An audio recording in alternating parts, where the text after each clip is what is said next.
ագրեսիան Ադրբեջանի եւ Թուրքիայի կողմից Հայաստանի նկատմամբ, Սյունիքի նկատմամբ անպայմանորեն հանգեցնել է ավելի մեծ ցնցումների, այսինքն դա Իրանի ներգրավվածությունն է, եթե Իրանը ներգրավի Թուրքիայի ներգրավվածությունն է, Էրդողանը իրեն կոմֆորտ է զգում նման ճգնաժամային իրավիճակներում, նա քաղաքական գիշատիչ է եւ գիտի որսի ճիշտ ելնելու պահը, հարձակվելու պահը եւ այլն, թյուր մի պատկերացում, որը իհարկե մասնագիտական չէ, բայց միգուցե մարդկային է, որ եթե Էրդողանը չլինի, չեմ Իմամօղլուն լինի, կարող է Թուրքիայի մոտեցումը Հայաստանի հանդեպ փոխվել։ Սա շատ մասնակի է ճիշտ։ Թուրքիան ինչքան էլ ներքաղաքական խնդիրներով զբաղված լինի, միևնույնն է կունենա ժամանակ եւ ռեսուրսներ Հայաստանի դեմ իր քաղաքականությունը շարունակելու։ Սա քրդական հարցի մի կարևոր փուլի ավարտ է, դա պետք է այնուամենայնիվ մենք փաստենք։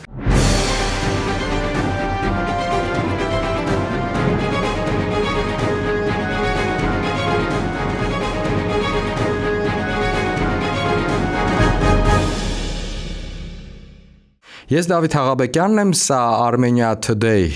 կայքի հատուկ YouTube-յան խոսում ենք գլխավորի մասին նախագծի հերթական թողարկումն է, այսօր իմ հյուրն է Երևանի Պետական Համալսարանի Արևելագիտության ֆակուլտետի դեկան թուրքագետ Ռուբեն Մելքոնյանը, պարոն Մելքոնյան, շնորհակալ եմ հրավերս ընդունելու համար, խոսելու ենք իհարկե այն ամենի մասին, ինչ առաջնահերթ տեղի ունենում մեր տարածաշրջանում, հատկապես եւ մասնավորապես իհարկե Թուրքիայում այժմ բավական խառը իրավիճակ է, դուք էլ ձեր աշխատանքի բերմամբ ամենօրյա ռեժիմով գրեթե երևի չեմ սխալվի 18-20 ժամ յուրաքանչյուր հետևում եք ինչ է կատարվում այդ երկրում եւ ինչպես դա կարող է ազդել թե տարածաշրջանի, թե մասնավորապես Հայաստանի վրա, ձեր գիտելիքին ենք իհարկե, ձեր հմտություններին ենք ապավինում հասկանալու համար տարբեր հարցերի պատասխանները մեզ համար հիմա կան թե ոչ։ Նախ Թուրքիայում տեղի ունեցողը որքանով է նման գունավոր հեղափոխությանը եւ իսկապես ձեր կարծիքով Էրդողանի համար այդ փողոցային հրապարակային պայքարը մեծ վտանգ է ներկայացնում։ Նախ ուզում եմ այս ամբողջ գործընթացի կոնտեքստը եւ պատմական տրադիցիան շատ կարճ ներկայացնեմ,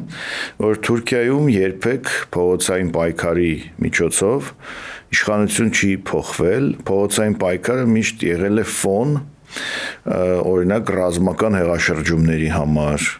այսինքն եղել են փողոցային պայքարի տարբեր դրսևորումներ, բախումներ, տարբեր հասարակական շերտերի միջև, անկայունությունը հասել է գագաթնակետին, հետո բանակը միջամտել ու 4 անգամ օրինակ հեղաշրջում է արել։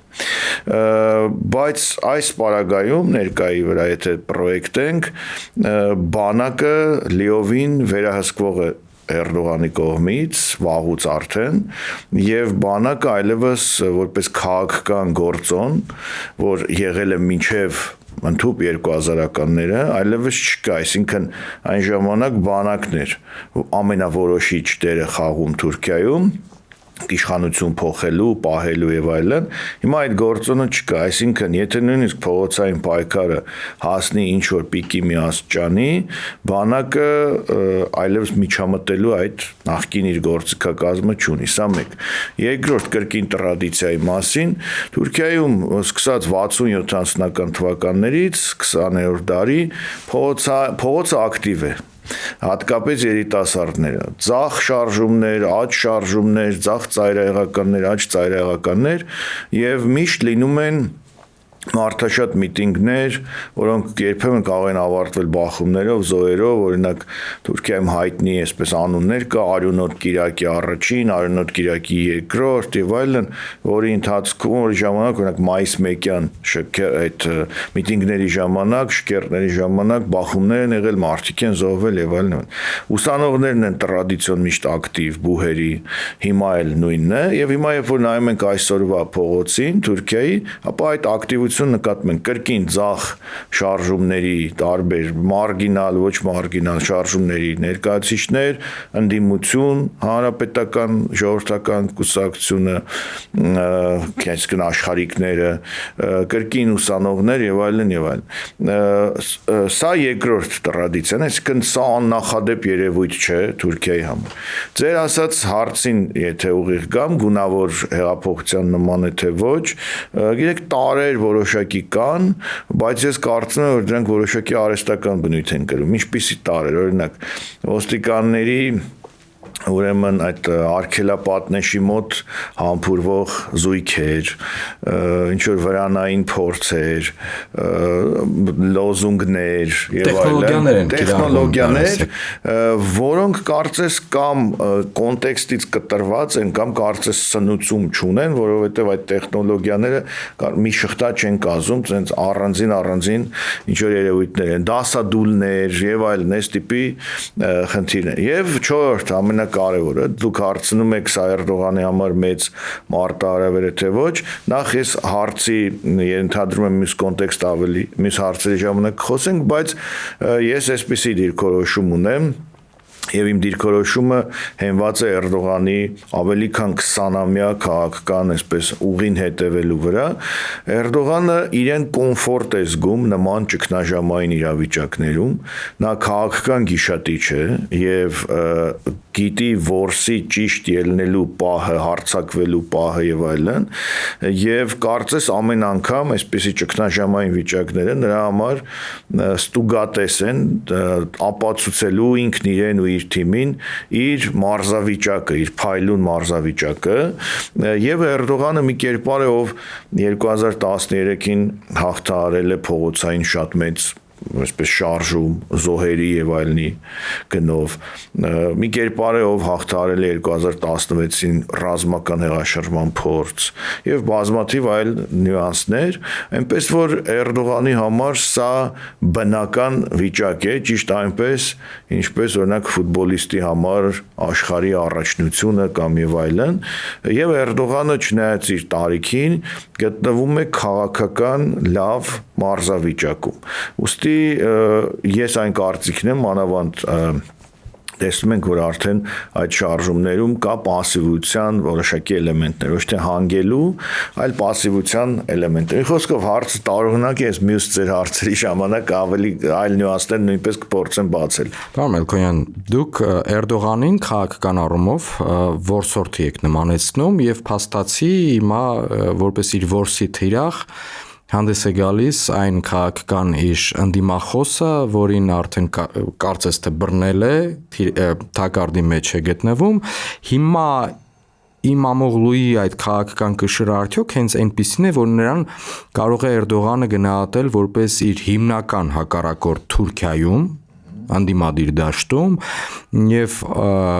արդյոք արդարացված է իր քայլը հենց այս ժամանակահատվածում ձերբակալելու Իմամօղլուին։ Տեսեք, այո, Էրդողանը քաղաքական առումով որսորդ կարող ենք համարել, որը ճիշտ պահին կարողանում է կողմնորոշվել ու հարձակվել։ Այս ոճով նա կարելի ասել հաղթել է բանակին Թուրքիայում, հաղթել է ընդդիմադիր ուժերին, հաղթել է գաղափարախոսությանը, քեմալական տարբեր։ Հիմա ինչ վերաբերում է Իմամօղլուին, տեսեք, Իմամօղլուն ավելի նոր սերնդի ընդդիմադիր գործիչ է, որը ունի հաջողությունների պատմություն։ Երկու անգամ ամենամեծ քաղաքում Թուրքիայի Ստամբուլում, որը Էրդողանի համար էլ շատ սիմվոլիկ ու կարևոր նշանակություն ունի, որտեղ Էրդողանը իր քաղաքական ուղին սկսել է Ստամբուլի քաղաքապետի պաշտոնով, նույն ճանապարհն է անցել, նույնպես ձերբակալվել է, քաղաքապետ եղած ժամանակ ձերբակալվել է, բանտարկվել է եւ այլն, եւ կա քաղաքական միֆ Թուրքիայում հայտնի, որ ով դառնում է Ստամբուլի քաղաքապետ, նա կարող է դառնալ երկրի ղեկավար։ Ու Էրդողանը հենց այդ միֆի կենթանի օրինակն է, որ Ստամբուլի քաղաքապետը 94-98, հետո բանտարկվում է, հետո դուրս է գալիս, ստեղծում է կուսակցություն ու հաղթում է 2002 թվականի ընտրություններին, դառնալով երկրի ղեկավար, վարչապետ, նախագահ եւ այլն։ Հիմա Իմամօղլուն ինչ հատկանիշներ ունի, որը կարող է Էրդողանի համար լինել վտանգավոր։ Առաջինը նա շատ լավ ռետոր է, Երկրորդ, պոպուլիզմին փայլուն տիրապետող գործիչ է։ Երրորդ, ամբողջներին կառավարելու, ամբողջների մոտ ելույթ ունենալու, թեժացնելու եւ այլն հմտություններ ունի։ Չորրորդ, հմուտ կառավարիչ է, Ստամբուլի քաղաքապետն է արդեն տարիներ շարունակ, եւ հինգերորդ նույնպես ունի կառավարչական հաջողության պատմություններ, այսինքն որպես քաղաքապետ հաջողությունները գրանցել եւ սիրված է ժողովրդի կողմից, ժողովրդի մի հատվածի կողմից։ Ահռելի մի մեծ բյուջե է ինքը տիրապետում Ստամբուլում։ Ստամբուլը, գիտեք, դա կարծես առանձին մի պետություն է, տարբեր թվեր կան 17-ից 20 միլիոն բնակչությամբ եւ այլն եւ այլն։ Եվ հիմա տեսեք, Իմամօղլուն ունի ոչ միայն տարիքով Էրդողանից փոքր է եւ հաջորդ այսպես սերունդի գործիչների մեջ կարևորներից է, այլև ունի ամբիցիաներ, նախագահի ամբիցիաներ եւ այստեղ է որ իրական խնդիրը բացվում է։ Տեսեք, Էրդողանը այլևս օրենքով կարծես իրավունք չունի առաջադրվելու։ Հաջորդ ընտրությունները լինելու են 2028-ին, եթե լինեն նորմալ սովորական ընտրություններ։ Եվ հաջորդ ընտրություններում իմ դիրքորոշումը հետևյալն է. Իմամօղլուն շնորհիվ այս վերը թվարկած հատկանիշների, պոպուլիզմ, հռետորություն եւ այլն, կարող է դառնալ, եթե ոչ Էրդողանի, եթե նա այդ ժամանակ չլինի տեխնացու կամ այլ իրավիճակ լինի, Էրդողանի հաջորդի ամենամեծ խոչընդոտը։ Եթե անգամ փոփոխություններ անելու Էրդողանը ինքը առաջադրվի, Իմամօղլուն կարող է լրջագույն խոչընդոտ լինել Էրդողանի համար։ Հիմա էլ բոլոր սոցհարցումները ցույց են տալիս, որ նա որպես նախագահի տեխնացու Էրդողանից առաջ։ Նա շատ ակտիվ է սոցցանցերում, ունի 100,000-ավոր այդպես հետևորդներ, ամեն մի նրա գրառումը կամ վիդեոն բազմամիլիոն այսպես հավանություններ է արժանանում եւ այլն, եւ ընդամենը օրեր առաջ այսպես մի քվեարկության արդյունքում Իմամօղլուն հռչակվում է ընդդիմության նախագահի տեխնացու հաջորդ ընտրություններում, դրանք կլինեն արտահերթ թե հերթական, եւ այդ քվեարկությունը, որը իրականացրել են դիմադիր կուսակցություն, ստանում է 15 միլիոն ձայն, այսինքն հիմա Թուրքիայում 15 միլիոն մարդ Իմամօղլուին դիտարկում է որպես նախագահի տեխնացու, դա նրջագույն թիվ է։ Հետևաբար Էրդողանի համար ձեր հարցին ուղիղ պատասխան, այո, Իմամօղլուն խոչընդոտ է եւ կարելի ասել հիմնական թիրախներից մեկն է, առաջնատար թիրախներից մեկն է։ Եվ ձեր մյուս հարցին, արդյոք արժեր հիմա ձերբակալել թե ոչ։ Տեսեք, Իմամօղլուն վերելքի վրա էր եւ եթե հիմա չլիներ, ապա հաջորդը նա արդեն նախագահի տեխնացու է, հաջորդը արդեն քաղաքապետից տեղափոխվում է քաղաքական դաշտ եւ այլն, եւ այդ Իմամօղլուին կանխելը շատ ավելի դժվար է լինելու, քան հիմա քաղաքապետ Իմամօղլուին, եւ ինչ է արվում, իմ պատկերացումը հետեւյալն։ Իմամօղլուի դեմ պետք է տրվեր ճակատամարտ։ Հարց, որ երբ է ճիշտ սկսել ճակատամարտը, հա, հիմա թե մի տարի հետո, թե ընտրությունների ժամանակ։ Հաշվարկը ցույց է տալիս, որ հիմա ճակատամարտ սկսելը, հիմա խփելը ավելի ճիշտ է։ Այսինքն այն ձեռնարկած գործընթացը իրավական հիմա նպատակային է։ Այստեղ պարոն Մելքոնյան, ի վերջո այս գործողության վերաբերյալ ոնց որ դա այդ գործողությունը երկու կողմ ունի, Էրդողանի գործողության։ Մեկը այո, դուք ճիշտ եք, կարելի է այնպես իրավական գործընթաց այնպես տանել Թուրքիայում Էրդողանի, այսինքն իրավական համակարգ այնպես տանի, որ կալանավորվի հետագայում նաև դատարանով անցնի եւ չեզոքացվի այդ պլանային ընտրության, այսինքն այս պլանի 28 թվականին չեզոքացված, բայց միաժամանակ էլ հասկանում ենք, որ այս իրավիճակը ել ավելի է բարձրացնում վարկանիշը Իմամօղլուի։ Տեսեք, եթե ձեր ասացի կոնտեքստում դիտարկենք, հիմա ինչ մեղադրանքներ են ներկայացված Իմամօղլուին։ 3-4 մեղադրանք է, որոնցից 1-2-ը կարծում եմ այդքան էլ, այսպես բան չի, օրինակ ահաբեկչական կառույցներին սատարել եւ այլն, բայց մի մեծ մեղադրանքը կոռուպցիան է, կաշառակերությունը, պաշտոնական դիրքի չարաշահումը եւ դրա ապահովող տարբեր փաստեր են արդեն դրվում շրջանառության մեջ, Էրդողանն էլ երեք անոնս արեց, որ շուտով էլ ավելի մեծ, այլ ավելի սարսափելի փաստեր են դրվելու։ Նկարահանվում է Իմամ Օղլուի տունը, որը գեր շքեղ տուն է, եւ հասարակ քաղաքացիների մոտ, մանավանդ հիմա սոցիալական վիճակը Թուրքիայում սրվում է, դա բնական է, որ բացասական ինչ ռեակցիաներ առաջացնի։ Երկրորդ մեղադրանքը, որ Իմամ Օղլուն կեղծել է իր բուհի դիպլոմը, այսինքն հիմա նրա դիպլոմը չեղարկվել է համալսարանի կողմից, այսինքն Իմամ Օղլուն ներկայացվում է որպես դիպլոմ կեղծող կաշառակեր։ Հասկանում եք, սա լրջագույն իմիջային նաև մեղադրանք է։ Այդ թվում նաև դուք ինձ ուղեք կամ հաստատեք, նաև զուտ հավատացյալ թուրքերի շրջանում էլ Իմամ Օղլուն աշխարհիկ կյանքով, տեսեք ինչ հարուստ կյանքով է ապրում, իսկ մենք Էրդողանս եւ մնացածս դա մի քիչ հին այսպես բան է, ծեծված սկավառակ է, բայց այո, Իմամ Օղլուն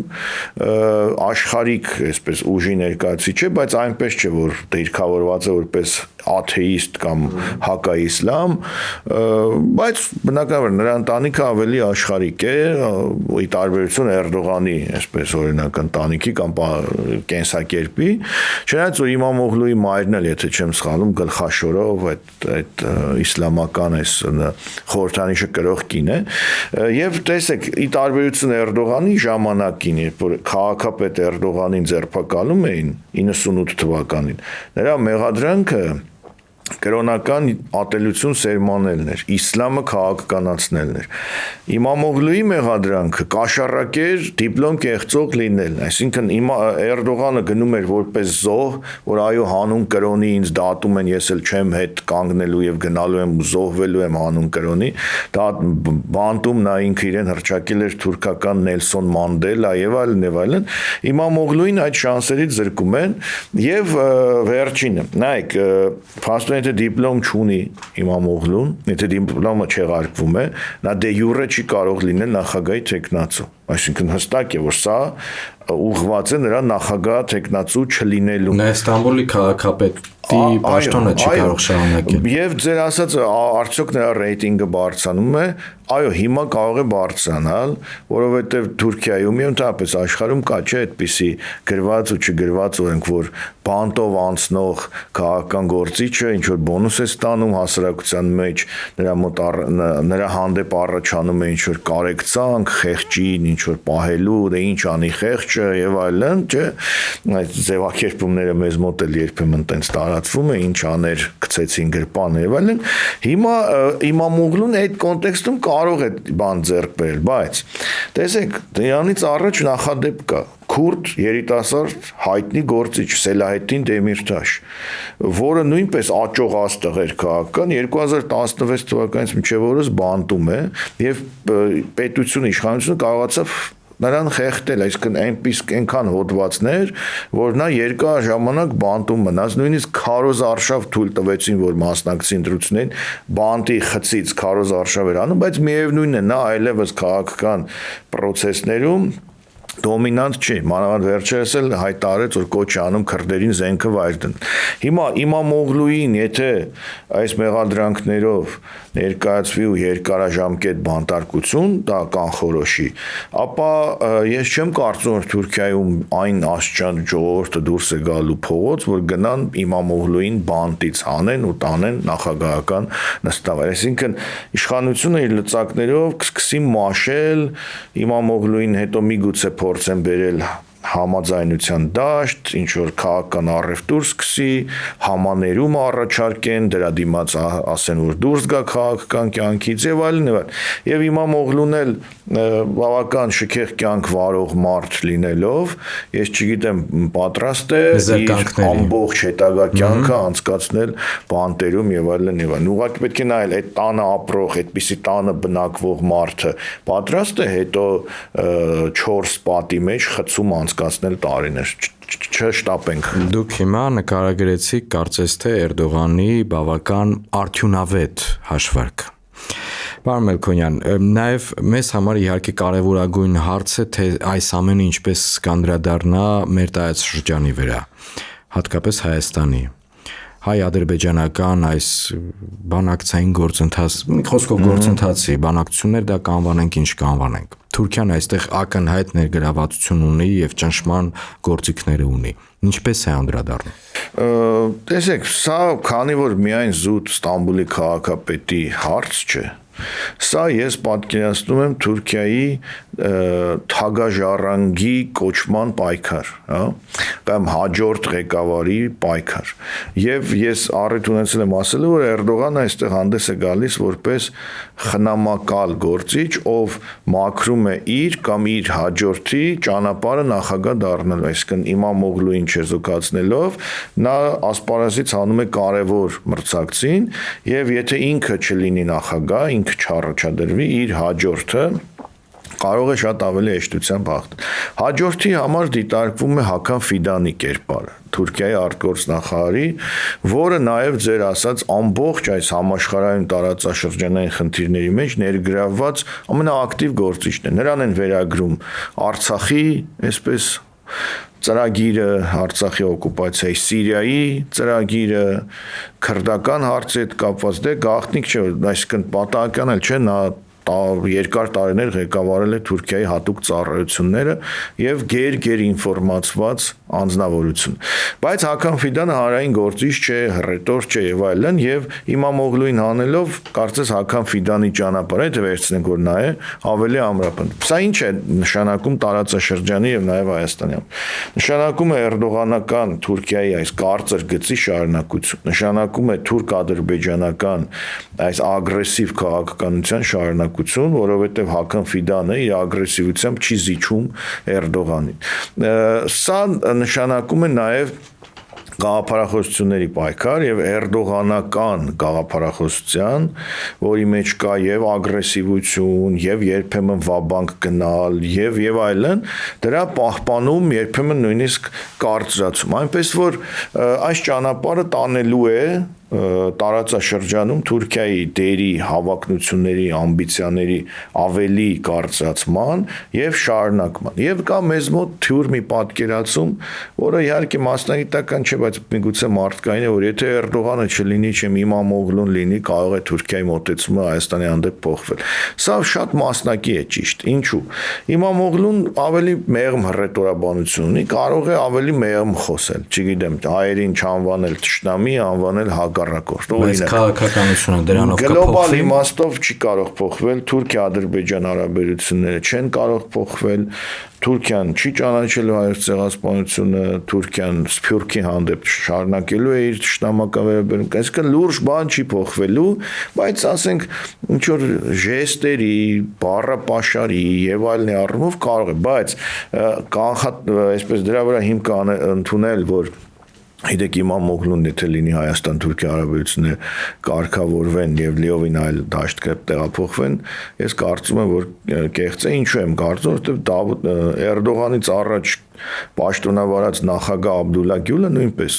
մեղմ գործիչ էր, այնքան մեղմ, որ եկավ Երևան ֆուտբոլային խաղ դիտելու, բայց դրանով մենք տեսանք, որ ոչինչ չփոխվեց, ոչ հարաբերությունները հաստատվեցին, ոչ էլ պայմանագրերը ստորագրվեցին։ Կոշտ հռետորաբանություն չկար, ինչպես Էրդողանի պարագայում եւ իր թիմակիցների, Իմամօղլուի պարագայում էլ գուցե եւ այդպես լինի, դուք դա եք հավաստում, բայց մեծ հաշվով քաղաքականությունը մեր տարածաշրջանի եւ հատկապես մեր երկրի նկատմամբ, հայության նկատմամբ չի փոխվի լինի Հայաստանում թե աշխարհում։ Ովքեր են նաև դրսից կան հետաքրված մարդիկ Թուրքիայում այս իրավիճակի փոփոխության, այսինքն մենք դա ոչ միայն Թուրքիայում տեղի ունեցողն ենք դրանով դիտարկում, այլ նաև մեր տարածաշրջանում, ընդհանուր մեծ տարածաշրջանում։ Այսինքն կան հետաքրված մարդիկ, որ Էրդողանի վրա ճնշում, այո, գուցեև գահանկես չանեն, բայց որոշակի ճնշման միջոցով որոշակի զիջումներ կորզեն։ Դա լինի արևմուտքը, այլ ուժեր, այսինքն ամենից մեծ ազդեցությունը որոշ չափի ունի արևմուտքը այդ երկրում։ Տեսեք, ձեր հարցը ես կուզենամ 3 այսպես հարթության մեջ փորձել պատասխանել։ Առաջինը էլի տրադիցիայի հետ կապված, որ Թուրքիայում փոփոխություններ, այդ թվում իշխանափոխություն հեղաշրջում միշտ եղել է արևմուտքի կոնկրետ ԱՄՆ-ի աջակցությամբ։ 16 թվականն էլ այդ հեղաշրջման փորձը կապվում էր որոշ չափի։ Մասնակ էր, որտեղ ամբողջ բանակի վրա չէին կարողացել ազդել, բայց նախորդ հեղաշրջումները այդպես է եւ 16 հեղաշրջման փորձը դուք կհիշեք, որ նաեւ ջերմացրեց մինչ այդ բավական սառած թուրք-ռուսական հարաբերությունները, որտեղ ըստ տարբեր լուրերի ուրեմն Էրդողանի դեմ մահափորձից 15 րոպե առաջ նրան զգուշացրել էին այդ մասին եւ զգուշացնող զանգը կարծես թե եղել էր Մոսկվայից։ Սա այսպես քաղաքական, այսպես կուլիսներում քննարկվող հարց։ Հիմա նայեք, նախորդ անգամները ԱՄՆ-ի ուղիղ աջակցությամբ կամ գոնե այսպես հավանությամբ ապրող մարդու ղեկավարմամբ էր դա արվում։ Բայց չէ, դրանից առաջ էլ հեղաշրջումները ԱՄՆ-ի ուղիղ աջակցությամբ կամ հավանությամբ լինում էին, որովհետև նույնիսկ կա այսպես հայտնի խոսք, այդ հեղաշրջումից հետո 80 թվականի ԱՄՆ-ի հատուկ ծառայությունների մի կարևոր պաշտոնյա այսպես գրել էր Our boys have done it, մեր տղաները արեցին, ցույց տալով, որ մեր տղաները այն թուրք զինվորականներն են, որոնք ԱՄՆ-ի հետ ակտիվ համագործակցում են։ Հիմա սա տրադիցիա է եւ փորձում են մարդիկ տեսնել արևմուտքից ինչ ազդակներ կան այս ներքաղաքական հարցերի շուրջ։ Երկրորդ հանգամանքը Էրդողանը եւ Թուրքիայի քաղաքական հիմա իրավիճակը այնպեսին չի, որ կարողանան արևմուտքից այստեղ հեշտությամբ իշխանություն փոխեն, մարդ փոխեն, սպառնան, նույնիսկ բառապաշարը Թուրքիայի հանդեպ շատ մեղմ է, տեսեք, եթե նույնիսկ հանգարց ինչ-որ մի ղեկավար կոշտ հայտարարություն անի, ել ավելի կոշտ պատասխան է ստանում, իսկ Մակրոնը Ֆրանսիայի նախագահ ուղղակի հայոյանքներ է ստացել նախագահ Էրդողանից, բառից բուն իմաստով հայոյանքներ է գրել Մակրոնին։ Եվ երրորդ հանգամանքը այսօրվա իրավիճակը նայենք, տեսնում ենք հետևյալը։ Այս Իմամօղլուի ձերբակալություն, միտինգներ եւ այլն։ Այս հարցի նկատմամբ ակտիվ մի քանի հայտարարություններ արել են Գերմանիան, Ֆրանսիան, եվրոպական երկրներ, որ անհանգստացած ենք, դատապարտում ենք եւ այլն, ժողովրդավարությունը, այսպիսի հայտարարություններ։ ԱՄՆ-ն հայտարարել է, որ չի միջամտում Թուրքիայի ներքին գործերին, ոչ միայն հայտարարել է, ասենք Իլոն Մասկը փակել է ընդդիմադիր գործիչների Twitter-յան այդ X-ի բոլոր այսպես այդ հաշիվները, երբեմն դժվարություններ ստեղծելով, Ռուսաստանը էլ ավելի կոշտ հայտարարել է, կոշտացելով բաց հայտարարել է, որ չի միջամտում, չի միջամտել եւ չի միջամտում Թուրքիայի ներքին գործերին։ Այսինքն ինչ է մնում տակը, մնում է եվրոպական 1-2 պետության ինչ որ հերթապահ հայտարարություններ, որոնք դոմինանտ չեն կարող լինել, ուստի արտաքին ազդեցության մասին խոսակցությունը կամ միֆը նույնպես կարծես պատկանում է արդեն անցած քաղաքական իրավիճակի եւ նոր իրավիճակում այն այլևս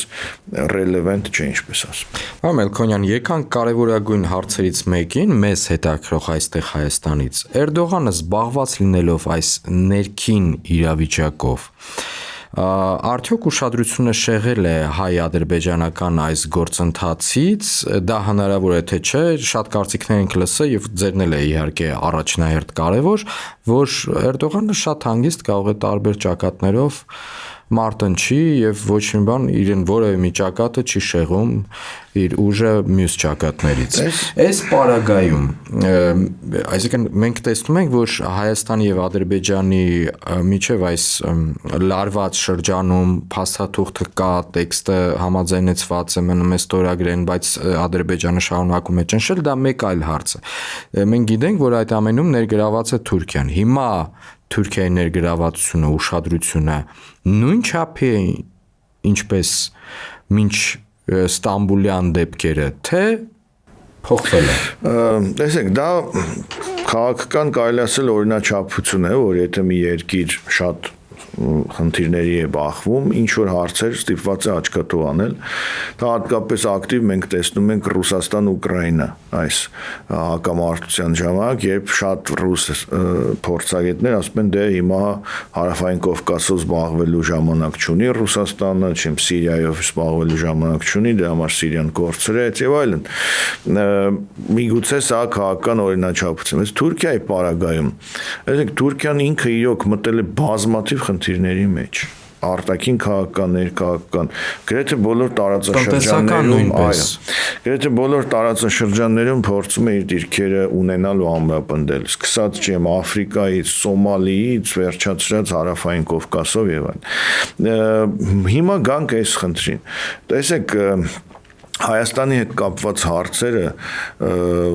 այնպիսին են, որ Թուրքիան ինչքան էլ ներքաղաքական խնդիրներով զբաղված լինի, միևնույնն է կունենա ժամանակ եւ ռեսուրսներ Հայաստանի դեմ իր քաղաքականությունը շարունակելու, մանավանդ որ 20 թվականի պատերազմից հետո այդ խնդիրները շատ ավելի հեշտ են եւ շատ մեծ ջանքեր դրա համար չեն էլ պետք եւ մենք տեսնում ենք թուրք տարբեր պաշտոնյաներ, նույնիսկ արդեն Էրդողանը չի զբաղվում, այլ երկրորդ, երրորդ էշելոնի իշխանական պաշտոնյաներ են իրենց հայտարարություններով կամ քայլերով ուրեմն ցույց տալիս իրենց դիրքորոշումը Հայաստանի հանդեպ։ Այնպես որ ես դրան հակված չեմ, որ Էրդողանը զբաղված լինելով ինչ որ խնդիրներով աչքաթող կանի Հայաստանը եւ Հայաստանն էլ դրանից կօգտվի եւ նաեւ ուզում եմ եւս մեկ անգամ կրկնել, որ Ստամբուլում եւ Թուրքիայի այլ քաղաքներում տեղի ունեցող ակցիաները փողոցային եւ այլն դրանք այն մակարդակի չեն, որ իշխանությունը կատվածահար են արել եւ իշխանությունը մտածում է միայն իր փրկվելու մասին եւ բնականաբար Հայաստանով չի զբաղվելու։ Թուրքիան ավելի բարդ տարիների բարդ իրավիճակներում է փորձել Հայաստանի հանդեպ իր բացասական քաղաքականությունը իրականացնել դեռ չեմ 90-ականների սկզբին եւ այլն, այնպես որ այդ պատրանքները պետք չի ունենալ։ Թուրքիան ինչքան էլ թույլ ու զբաղված լինի, միևնույնն է կգտնի ժամանակ Հայաստանի հանդեպ իր բացասական քաղաքականությունը իրականացնելու համար։ Մի դրվագի այստեղ անդրադառնանք։ Հայաստանի պատրաստակամությունը եւ փաստացի գործողությունը Թուրքիայի տարածքով Մարգարայի այդ անցակետը բացելով Սիրիային մարդասիրական օգնություն ուղարկելը բավական այսպես քննադատաբար ընդունվեց Բաքվում։ Որոշ վերլուծաբաններ ասում են, դե տեսեք, դա լարեց Անկարայի եւ Բաքվի միջև ինչ որ հարաբերություններ, բայց արդյոք այդ մի փոքր դրվագը կարող է լարել միասնական ընդհանուր իրենց ձևակերպմամբ եղբայրական աշխատանքը ընդդեմ Հայաստանի։ Գիտեք, հարցը մի երկու կոնտեքստ ունի, երկուսն էլ փորձեմ արագ ասել։ Մեկը շատ հայտնի է, որ Բաքուն շատ այսպես բանով է, զգայուն է վերաբերվում Հայաստան-Թուրքիա ցանկացած հարաբերություններին, շփումներին, եւ դա դրսևորվել է հատկապես ֆուտբոլային դիվանագիտության ժամանակ, դրանից առաջ, դրանից հետո ցանկացած ինչ որ դրական ինչ որ միտում կամ հայտարարություն Բաքվում ընդունում էր սվիններով, խանդի տեսարաններով, նույնիսկ ես հիշում եմ, որ ֆուտբոլային դիվանագիտության ժամանակ նույնիսկ Թուրքիայի դրոշները իջեցվեցին Բաքվի որոշակի տեղերում եւ այլն։ Սա հստակ է, ակնհայտ է։ Բայց հիմա այդ վիճակը չէ։ Եվ այն ժամանակ եթե հայկական դիվանագիտությունը նմանատիպ հաջողությունների հասնում էր, ինչ որ Հայաստան-Թուրքիա շփումներ, հանդիպումներ, չգիտեմ եւ այլն, որը առաջացնում էր Բաքվի խանդը, ապա հիմա լիովին այլ իրավիճակ է եւ համեմատելու ներկա այս իշխանությունների հայտարարությունները, տեսեք մենք ինչ հմուտ դիվանագիտություն իրականացրեցինք, որ Բաքուն այսպես խառնվեց իրար, դա մեղմ ասած չի համապատասխանում իրականությանը կամ լավ խոսք է, չէ՞, ռուսյան слышал звон, не знает откуда он. Если լրիվ ուրիշ звон է եւ դա կապ չունի այն ինչի մասին իրենք մտածում։ Եվ երկրորդ կոնտեքստը, տեսեք հիմա ինչու է բացվել Մարգարայի այդ սահմանային ուղեկալը եւ բեռները ուր են գնացել։ Հումանիտար օգնություն Սիրիայի։ Ինչ Սիրիա է սա։ Արդեն թուրքական ենթակայության տակ գտնվող թուրքամետ իշխանությամբ Սիրիա է։ Սա նախկին Սիրիան չէ, Ասադի Սիրիան չէ, որ մենք հումանիտար օգնություն ենք ուղարկել։ Այն ժամանակ մենք կարողացել ենք ուղարկել, իհարկե ոչ։ Սա ժեստ է Թուրքիային, որ գիտեք, դուք զավթեցիք իշխանությունը Սիրիայում, այ մենք ձեր զավթած իշխանությանը ուզում ենք օգնություն ուղարկել, նաև այնտեղի հայերին մենք պատրաստ ենք ուղարկել։ Թուրքիան էլ որպես բարի կամքի դրսևորում բացում է սահմանը կամ թույլ է տալիս այդ ուղեկալը բացվել, որ հումանիտար օգնություն գնա այն Սիրիային, որի իշխանության ղեկին գտնվում են մարդիկ, որոնք ընդամենը 1 տարի առաջ բոլոր միջազգային սանղակներով հռչակված էին ահաբեկիչներ եւ նրանց գլխի համար գումարներ էր սահմանված։ Այսինքն ես չեմ ասում, աշխարհն է ասում, որ այդ մարդիկ որպես եւ ուղիղ նրանց կենսագրությունը, որ իրենք եղել են այս կամ այն ահաբեկչական խմբավորման անդամ եւ այլն։ Սա է կոնտեքստը եւ այսպես հումանիտար օգնության համար Մարգարայի կամուրջի բացումը հայկական դիվանագիտությունը փորձեց ներկայացնել, որ տեսեք, արդեն մենք հասել ենք այնպիսի իրավիճակի, որ բացում են կամուրջը, ես ենք անում, դրա համար Թուրքիան էլ Ադրբեջանն էլ շատ խիստ պատասխանեցին եւ Թուրքիայի պաշտոնյաներից չեմ հիշում, որ մեկը, երկու պաշտոնյաներ ավելի ոչ առաջնային էշելոնի ասացին, որ Հայաստանի այս այսպես քայլերը չեն համապատասխանում իրականությանը եւ իրենց մեծ հիասթափություն է սպասում, եթե նրանք մտածում են, որ այս ճանապարհով կհասնեն Թուրքիայի հարաբերության հաստատման, կրկնում ենք Հայաստանը պետք է Ադրբեջանի հետ կարգավորի բոլոր հարաբերությունները Ադրբեջանի բոլոր պահանջների լույսի ներքո, նոր դրանից հետո մենք կմտածենք Հայաստան-Թուրքիա հարաբերությունների մասին, սահմաններ բացելու։ Այնպես որ սա ես կարծում եմ անլուրջ դետալ է եւ անլուրջ ուրեմն պահվածք է ցույց տալու համար դիվանագիտական ինչ-որ հաջողություն։ Կարճ եւս երկու հարցով անդրադառնանք, նախ իհարկե քրդերի գործոնին մենք պետք է հատուկ հայաց գցենք, Օջալանի հայտարարություն, կոչ զինաթափվելու, դա ինչ որ շղթայական այլ կոչերի բերեց եւ այլն, իրականում քրդերը զինաթափվում են թե չէ։ Տեսեք, Օջալանը քրդական շարժման լեգենդար լիդերն է 1978 թվականից եւ արդեն 1999 թվականից էլ գտնվում է Բանտում ու իրոք նա այսպես մեծ հեղինակություն ունի քրդական հասարակության մեջ եւ նրա կոչը չէր կարող էֆեկտ չունենալ։ Մանավանդ որ հիմա քրդական զինված պայքարը բավական այլ մակարդակի է, այսինքն շատ ավելի քիչ ինտենսիվությամբ, շատ ավելի խոցելի եւ այլն եւ այլն։ Եվ ըստ տարբեր հրապարակումների զինաթափման գործընթացներ կան նաեւ, որոնք նաեւ տարբեր հրամանատարների հայտարարությամբ են ամրապնդվում։ Բայց չենք կարող բացառել, որ կլինեն առանձին խմբեր, որոնք կարող է չենթարկվեն ասելով, որ բանտից է այդ կոչը, ճնշված մարդու կոչ է եւ այլն ու չենթարկվեն, բայց այն որ սա քրդական հարցի մի կարևոր փուլի ավարտ է, դա պետք է այնուամենայնիվ մենք փաստենք, որովհետեւ ոչ էներգետիկան կա, ոչ ինտենսիվությունը, ոչ էլ թիրախներ, այսինքն հիմա քրդերի մեջ արդեն անկախություն, ինքնավարություն եւ այլն այս ձևակերպումները կամ դուրս են մղվել կամ մնացել են մարգինալ խմբերում։ Բացի Օջալանից հայտարարություն է արել, ինչպես ասացի, մեկ այլ հայտնի գործիչ Սելայդին Դեմիրտաշը, որը երիտասարդ սերնդի շատ ակտիվ քուրդ գործիչ էր եւ քաղաքականության մեջ որոշակի փորձ ունեցող։ Սա էլ է բավական լուրջ Դիարբեքիրի քաղաքապետն եւ այդ պլեադան, այսպես ասած, քուրդ երիտասարդ, ավելի երիտասարդ սերնդի գործիչները նույնպես այս process-ի մեջ ընդգրկված են։ Նրանք էին Օջալանի հետ հանդիպում, նրանք էին Օջալանի ուղերձը բերում, փոխանցում եւ այլն եւ այլն։ Այնպես որ սա կարող ենք ասել Էրդողանի քաղաքական հաջողություններից մեկն է, որ նա միգուցե մտնի պատմության մեջ որպես քրդական հարցը փակող կամ գոնե շատ այլ հուն տեղափոխած գործիչ։ Իսկ առանձին խմբավորումների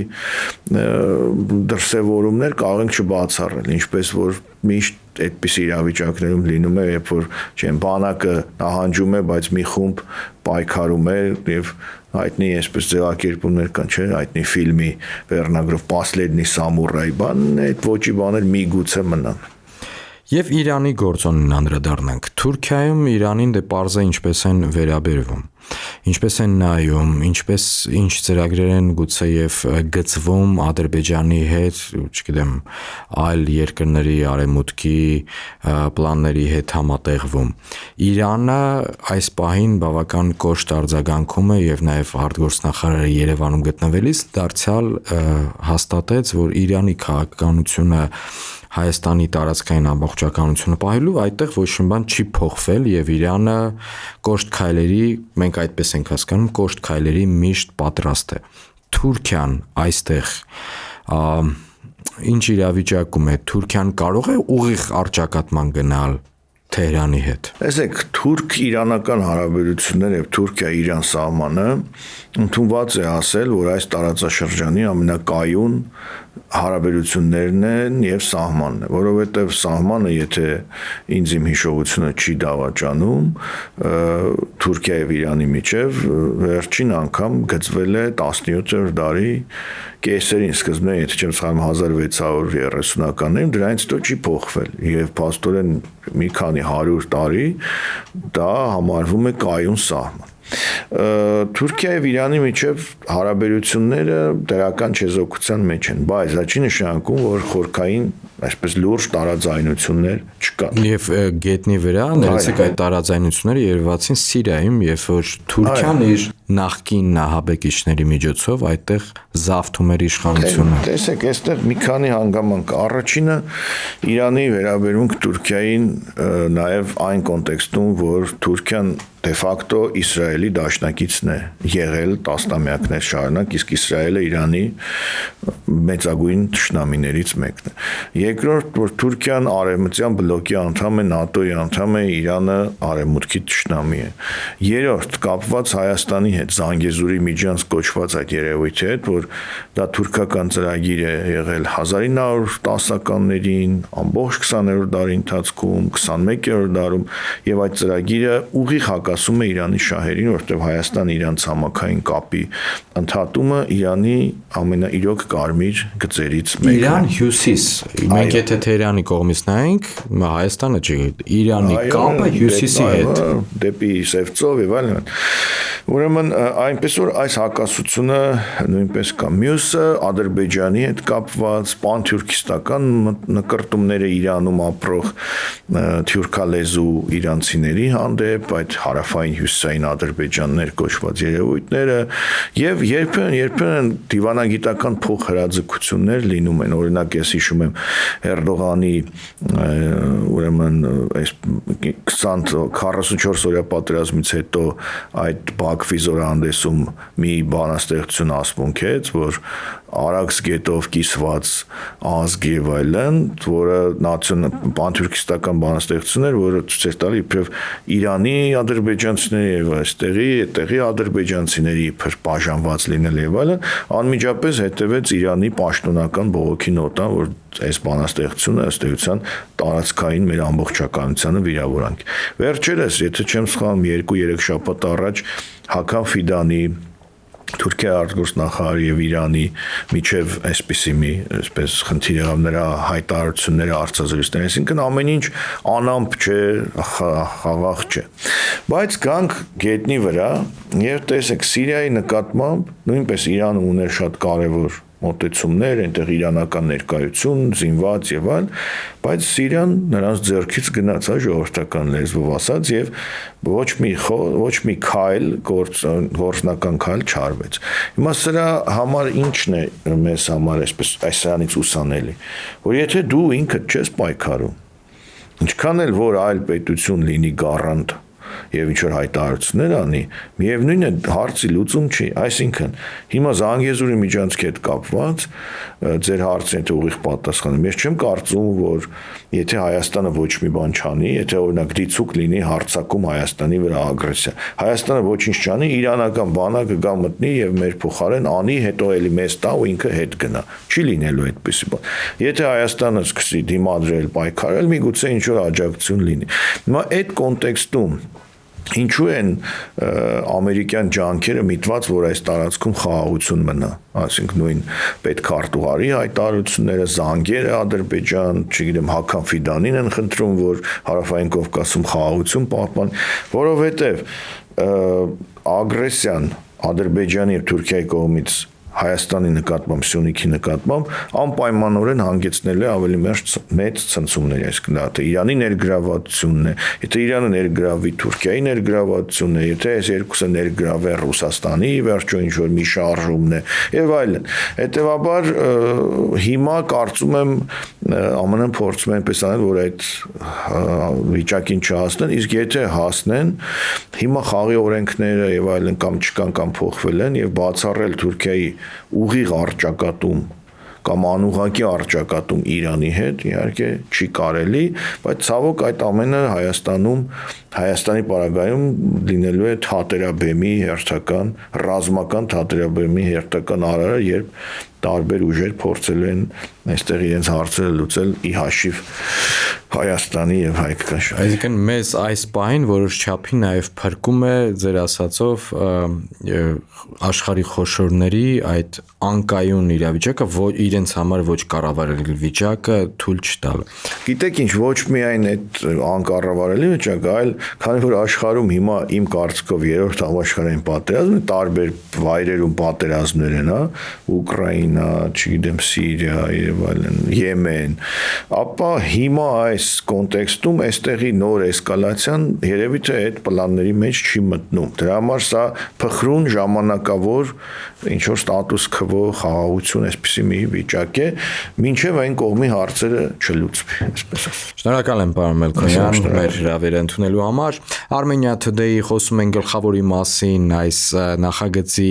հետևորդներին եւս մեկ անգամ հիշեցնեմ, որ զրուցեցի Երևանի Պետական Համալսարանի Արևելագիտության ֆակուլտետի դեկան Ռուբեն Մելքոնյանի հետ։ Ես Դավիթ Աղաբեկյանն եմ, շարունակեք հետևել մեզ։